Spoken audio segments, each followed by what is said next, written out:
రుచిఫై ఈరోజు వీడియోలో ఇడ్లీలు దోశల్లోకి మంచి టేస్ట్నిచ్చే గన్ పౌడర్ని ఎలా చేసుకోవాలో ఈ వీడియోలో చూద్దాము.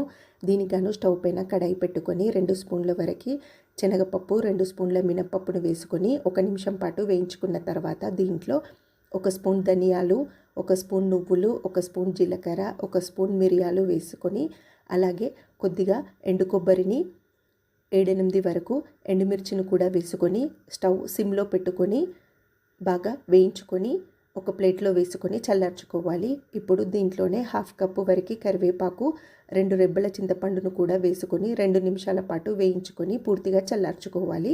ఇలా వీటన్నింటినీ చల్లారిన తర్వాత మిక్సీ జార్లో వేసుకొని 7-8 వెల్లుల్లి రెబ్బలు, రుచికి సరిపడా సాల్ట్ను కూడా వేసుకొని మెత్తగా మిక్సీ పట్టుకున్నట్లయితే గన్ పౌడర్ అనేది రెడీ అవుతుంది.